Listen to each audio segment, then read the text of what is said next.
Olá, na nossa última aula, nós começamos a análise da reforma tributária, da emenda constitucional 132 de 23.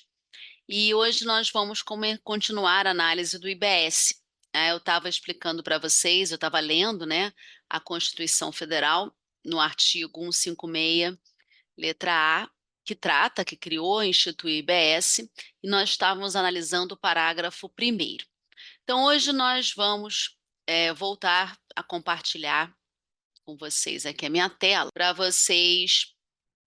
nós voltarmos à análise. Eu tinha parado na aula passada no inciso 2, nós vimos sobre o que vai incidir o IBS, né? Operações com bens materiais ou imateriais, inclusive direitos ou com serviços. Falei também da importação, que vai haver a incidência, a semelhança do que hoje já acontece no ICMS, a redação é igualzinha ao artigo que hoje vigora lá do ICMS, né? O ISS também incide na importação, com uma característica diferente, com uma redação diferente dessa, mas o IBS, ele acabou reproduzindo, né, a regra do ICMS. E hoje nós vamos continuar a análise pelo inciso 3. Ele diz: o IBS não incidirá sobre as exportações asseguradas ao exportador a manutenção e o aproveitamento dos créditos relativos às operações nas quais seja adquirente de bem material ou imaterial, inclusive direitos ou serviços, porque essa é o núcleo, né, da incidência do IBS, bem material e imaterial, direitos ou serviços, observado o disposto no parágrafo 5º. Essa redação é muito semelhante à que existe para o ICMS e exportações. O que acontece? Né? O IBS não incide nas exportações. É uma hipótese de não incidência constitucional. Para alguns, pelo simples fato de estar na Constituição, eu já expliquei isso aqui, mas vou me aprofundar quando virmos imunidade, já seria uma imunidade específica. Para outros, como se trata mais de uma política fiscal do que efetivamente a proteção de uma liberdade, uma garantia, isso seria uma não incidência constitucional, não necessariamente uma imunidade tributária, né? Mas qualquer que seja o caso, qualquer que seja a interpretação que se dê, o IBS não vai incidir nas exportações. E aqui o que é importante, em razão do princípio da não cumulatividade, né, essa menção ao parágrafo 5º, inciso 3, tem a ver com a não cumulatividade, é que a semelhança do que acontece no ICMS, quando você vai manter, porque quando você tem no ICMS, e a sistemática aqui do DBS ela é parecida, quando você tem uma das fases, você tiver uma hipótese de não incidência, de uma isenção, de uma imunidade, aquela fase não gera crédito para a fase seguinte e anulam-se os créditos das fases anteriores. Então, essa é a sistemática, a regra geral do ICMS, que também tem aqui no IBS. Então, você anula os créditos das fases anteriores e você não gera créditos para as fases posteriores. O que acontece? Tanto no ICMS quanto no IBS, nas exportações, você tem a manutenção e o aproveitamento dos créditos. Tá? Um tratamento diferenciado no que se refere à não cumulatividade para as exportações. Tá? Então, essa aqui é a mesma sistemática do ICMS, que agora está reproduzida também no IBS. Inciso 4º. Terá legislação única e uniforme em todo o território nacional. Como o princípio é da simplicidade, lembram que eu falei para vocês? O princípio informador é o da simplicidade. A legislação do IBS tem que ser única e uniforme em todo o território nacional. Ressalvado o disposto no inciso 5º. Existe um caso que nós vamos ver no inciso 5º a seguir, que é como se fosse uma exceção. Por quê? Porque cada ente federativo vai poder fixar a sua alíquota própria por lei específica. Ou seja, o que acontece? O IBS, como ele vai ser de competência compartilhada, né, a legislação para a cobrança tem que ser única para todo o país.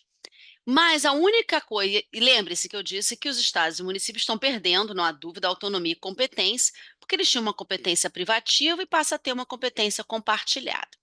A única coisa que restou aos entes federativos foi a possibilidade de fixação de alíquotas. Né? Quando você está numa competência privativa, ele cria o tributo, ele prevê casos de isenção, de anistia, de remissões, benefícios fiscais. No caso aqui do IBS, como ela é compartilhada e a legislação ela é única e uniforme em todo o território nacional, nós vamos ver que, fora os casos específicos da Constituição Federal, os entes federativos não podem mais conceder isenções, benefícios fiscais, incentivos fiscais, que não sejam aqueles previstos na Constituição Federal. Então, eles vão, obviamente, perder uma autonomia, né? É parte da sua autonomia.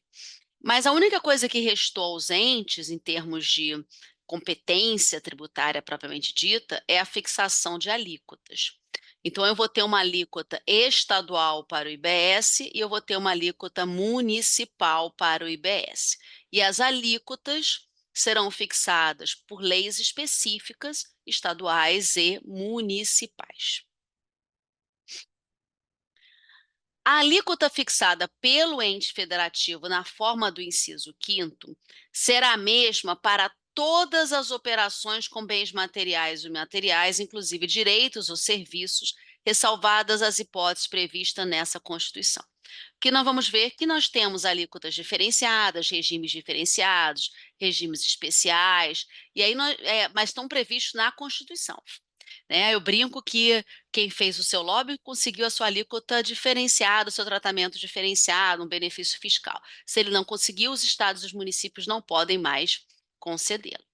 E vocês vejam, a alíquota tem que ser a mesma. Então, quando o ente federativo ele for escolher aquela alíquota, ele tem que pensar, se ele tiver uma alíquota, escolher uma alíquota muito baixa, vai servir para todas as operações. Ele pode, eventualmente, ter perda de receita. Se ele vai escolher uma alíquota muito alta, o que acontece? Há uma chance de você, daquela empresa, não querer ficar naquele município, naquele estado.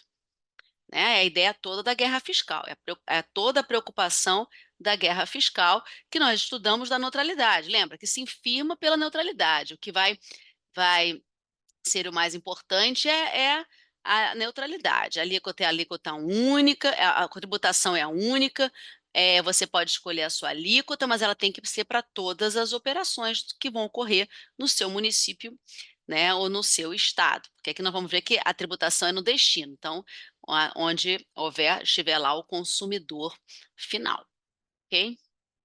Inciso 7º, o IBS será cobrado pelo somatório das alíquotas do Estado e do município no destino da operação. Ou seja, aqui toda a tributação do consumo e toda reforma tributária se baseia no destino.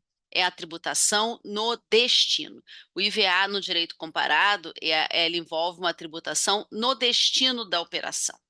Né? E aí você vai verificar onde é o destino, você vai verificar a alíquota do estado e a alíquota do município, você vai recolher as duas alíquotas ao comitê gestor.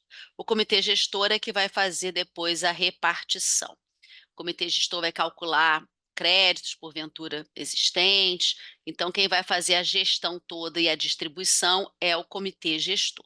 Então você é um contribuinte, você vai verificar onde é o destino das suas operações, pegar a alíquota estadual, a alíquota municipal, somar e recolher. IBS, ele será não cumulativo. Vocês vejam que o ICMS é não cumulativo. O ISS é um imposto cumulativo. No ISS você não tem a sistemática de créditos e débitos, eu já expliquei isso aqui, né? Você não tem essa sistemática. Por isso que eu digo que isso aqui não é juntar ICMS e ISS, é um imposto novo. IBS era não cumulativo. Então, os prestadores de serviço, eles estão diante de uma nova ordem. Por quê? Porque eles não estão acostumados a controlar créditos e débitos. Eles não trabalham com insumos, né? Eles são raramente produtor, comerciante, industrial, está acostumado com a sistemática de créditos e débitos, né? Exatamente porque o imposto deles sempre foi não cumulativo. O ICMS é não cumulativo, o IPI é não cumulativo. Mas os prestadores de serviço, eles não têm esse hábito de lançar como crédito um valor que foi cobrado numa operação anterior, referente à matéria-prima, né? O prestador de serviço não trabalha normalmente com matéria-prima. Então, é uma nova sistemática, é um novo raciocínio, é uma nova forma de tributação, especialmente para os prestadores de serviço. Ok?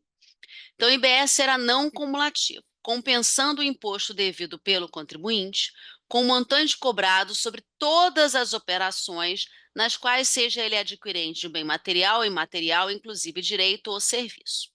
Então, ele recebeu, ele é um tomador de um serviço, ele vai lançar aquilo que foi cobrado na fase anterior como crédito na fase seguinte.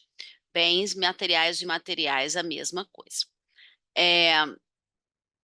Aqui, vou ler tudo, depois eu vou explicar. Excetuadas exclusivamente as consideradas de uso ou consumo pessoal especificadas em lei complementar e as hipóteses previstas nessa Constituição.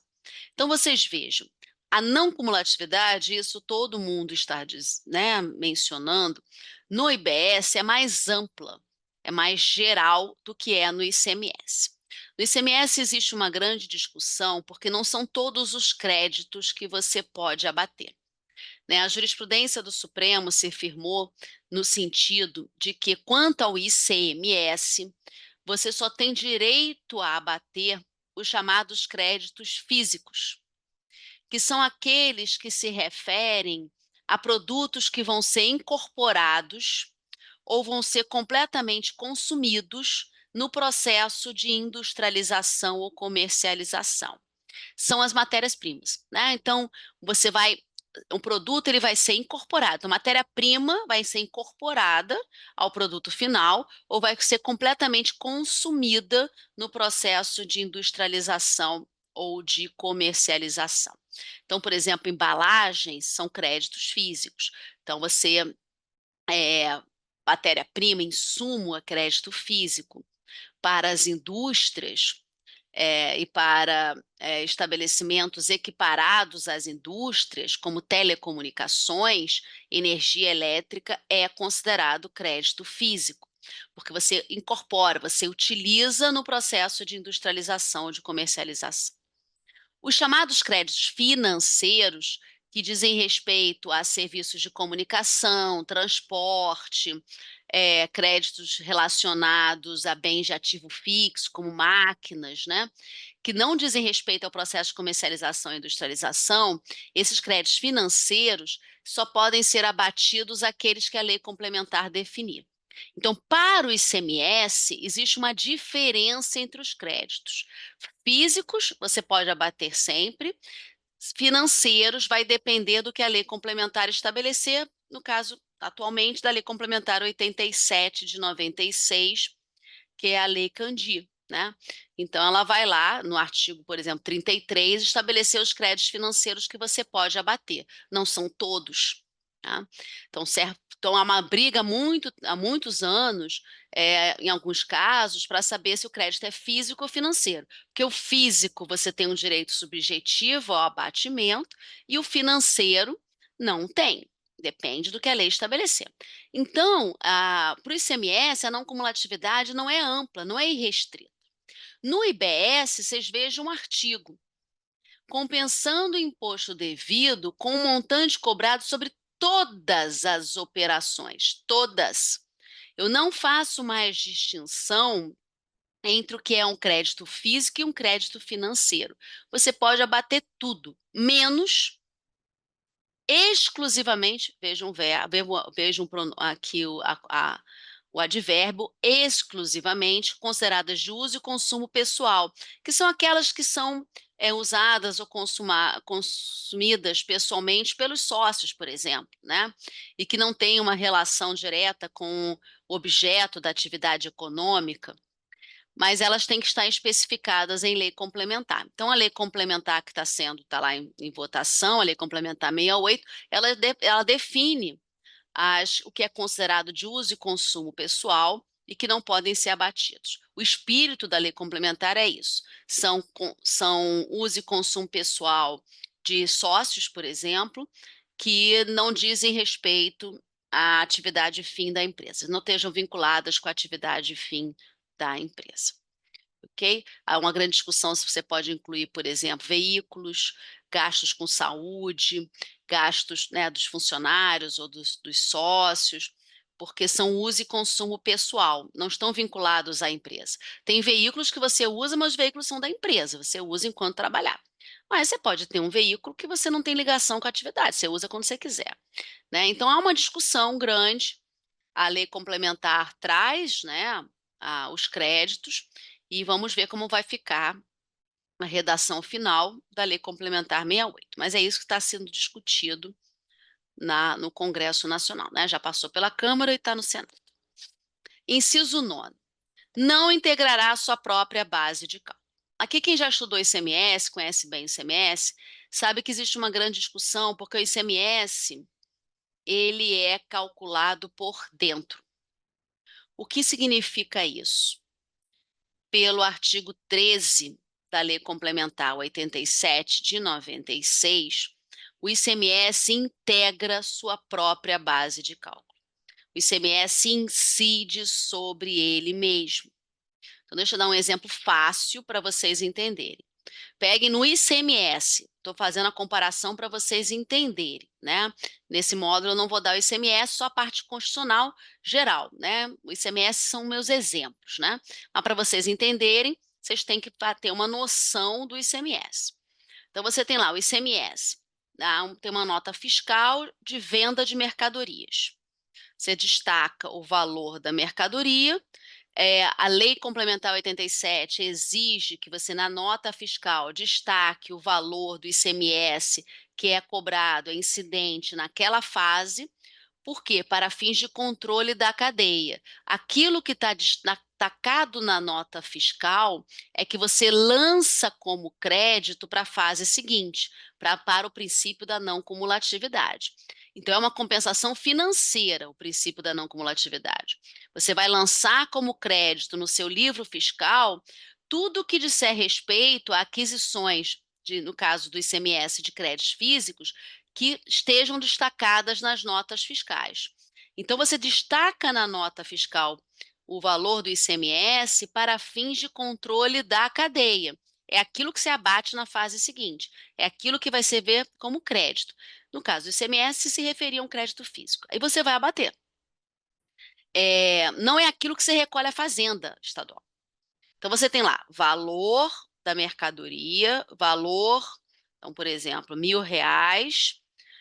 Vamos dizer que o ICMS tem uma alíquota de 10%, não tem, tá? As alíquotas, elas geralmente está 18, 25, alíquota genérica, mas pode ter alíquota menor, né? Então vamos dizer que seja lá de 10%, é um produto lá essencial, baixo, 10%, e aí você, R$ 100, então R$ 1.000 é o valor da mercadoria, R$ 100 é o valor do ICMS. O valor total da nota é de 1.100. Quando a fazenda vai calcular, quando você for calcular o valor a recolher à fazenda, você vai calcular sobre o 1.100.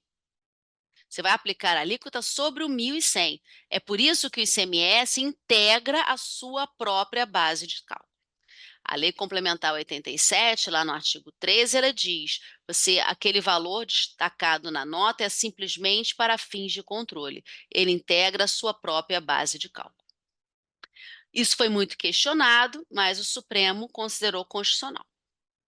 Agora, quando veio o IBS, o que ficou claro, o que a reforma de uma forma expressa diz? Que o IBS não integrará sua base de cálculo. O IBS não incide sobre ele mesmo. O IBS não é calculado por dentro. Esse é o típico ponto, né, para a questão de múltipla escolha e certo e errado, porque é exatamente a diferença para o ICMS, para verificar se vocês entendem essa sistemática, né? Se vocês entenderam as diferenças. São aquelas pegadinhas de primeira fase de concurso de múltipla escolha e certo ou errado. Seja PGE, seja PGM. IBS, obviamente, envolve os dois, tá? Não integra a sua própria base de cálculo. O ISS, ele pode ser calculado por dentro ou por fora, dependendo da lei municipal. No município do Rio de Janeiro, o ISS integra a base de cálculo. É a mesma sistemática do ICMS. Qual é a diferença? Como o ISS é cumulativo, fica a critério do município fazer os cálculos por dentro ou por fora. Como o ICMS é não cumulativo, faz parte do sistema, a própria lei complementar diz que o cálculo é por dentro, integra a sua própria base de cálculo. No IBS não vai ser assim, né? Expressamente, ele diz que não integra. Nem vai integrar a base de cálculo dos tributos previstos no artigo 153, inciso 8º, 195, inciso 1b, 4 e 5, e da contribuição para o Programa de Integração Social, que é o PIS, de que trata o artigo 239.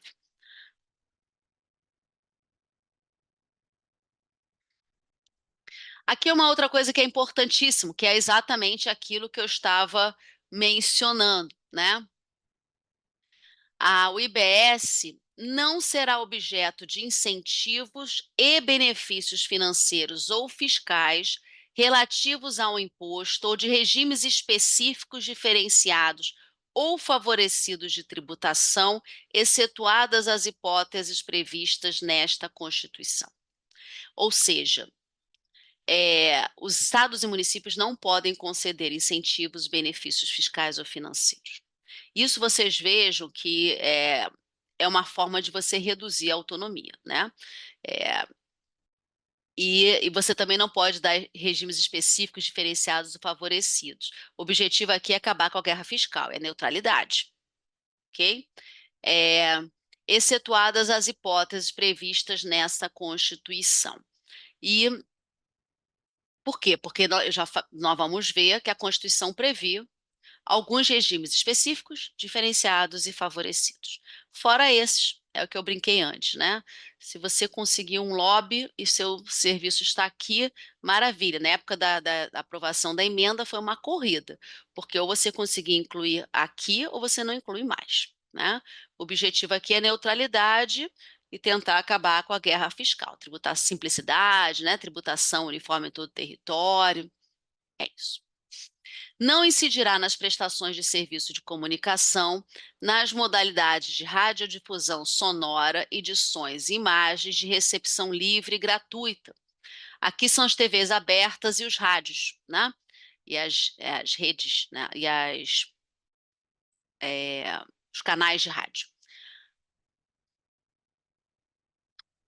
Essa é uma não incidência constitucional ou imunidade, se vocês preferirem, não vou ficar repetindo aqui, né, a diferença que alguns autores fazem, não é todo mundo, são alguns autores. É, e essa é uma hipótese que já existe para o ICMS, né? É exatamente isso. O ICMS também não incide na prestação de serviço de comunicação nas modalidades de radiodifusão sonora, edições e imagens, de recepção livre. Você coloca uma parabólica, qualquer pessoa pode pegar, e gratuita. Você não paga pelos canais de TV abertos, né? Os canais abertos de TV, nem pelas rádios. Ok? Resolução do Senado Federal fixará a alíquota de referência do imposto para cada esfera federativa, nos termos de lei complementar, que será aplicada se outra não houver sido estabelecida pelo próprio ente federativo. Qual é o objetivo dessa alíquota de referência? É evitar perdas de arrecadação, né? O Senado Federal, e aqui durante o período de transição isso é extremamente importante, é, ela vai fixar uma alíquota de referência do imposto para cada esfera federativa. Vejam, uma alíquota de referência para os estados, não é para cada estado, é para a esfera. Então, para os estados e para os municípios. E será aplicada se outra não houver sido estabelecida pelo próprio ente federativo. Ou seja, você pode ter uma alíquota municipal, uma alíquota estadual que sejam diferentes e uma alíquota de referência da esfera federativa. Se um município, isso é muito mais comum para os municípios, né, são 5.500 municípios, né. Então, se o município não tiver adotado uma alíquota, ela não tiver uma alíquota, como isso aqui é um sistema, todos os municípios têm que prever têm que ter uma alíquota, né, porque o IBS é cobrado pela soma da alíquota municipal com a estadual, então todos os estados e todos os municípios têm que ter uma alíquota, mas vamos dizer que um município, por acaso, não aprovasse a sua lei. Ia ter um município sem alíquota? Não pode. Então, qual é a sistemática? Se aquele ente não exercer, né, a sua a sua competência e não fixar uma alíquota, você adota a alíquota de referência para a esfera, ok? Isso é uma coisa muito importante para os municípios e estados. Por quê? Porque pensem que a realidade dos municipais é muito diversa, né? A realidade do município do Rio de Janeiro, de São Paulo, que são municípios grandes, com arrecadações até maiores do que alguns estados do país, é, essa alíquota de referência é muito relevante. Mas se você, ele pode adotar até uma alíquota diferenciada, né? Mas imagina, é por esfera, como é que eles vão considerar, vão chegar a esse valor considerando a diversidade de realidades e arrecadações. Tem municípios que vão perder o ISS sem nunca terem instituído o imposto. Nunca. Tem município que não cobra nem IPTU. Então, imagina ISS. Tem município que simplesmente exerceu a competência, já disse isso aqui, né, para atender a LRF. Então, fixou, criou ISS sobre um serviço, dois serviços. Exerceu a competência em parte. Nós já vimos aqui que é possível. Então, para ele, não faz tanta diferença. Ele já vive de receita transferida mesmo. Então, assim, já vive de receita do ICMS, do IPI, do imposto de renda, da CID combustível. Então, para ele não faz muita diferença. Ele não cobra receita própria, não cobra imposto próprio. Mas para municípios como os estados, como o município do Rio, São Paulo, né, municípios que cobram todos os seus impostos da sua competência tributária, é, é, esse é um ponto importante, ok? Inciso 13. Sempre que possível, terá seu valor informado de forma específica no respectivo documento fiscal. E aqui, juntando algo que nós já vimos aqui, lembra? Eu dei para vocês o princípio da transparência, que já estava lá no artigo 150, parágrafo 5º, que é exatamente essa ideia de você fazer uma informação na loja dos tributos que vão incidir, ou no documento fiscal, né? Na nota carioca tem lá um documento que a nota carioca tem um espaço para você incluir os tributos que incidam sobre aquela prestação de serviços. Então, a ideia aqui é de transparência, né, reforçando o que nós já vimos. Eu vou parar por aqui. Na nossa próxima aula, eu vou continuar a análise da reforma tributária, vendo com vocês, continuando a passar aqui o parágrafo 1º do artigo 156, onde nós vamos ver outras questões envolvendo o IBS, o Imposto sobre Bens e Serviços. Até lá!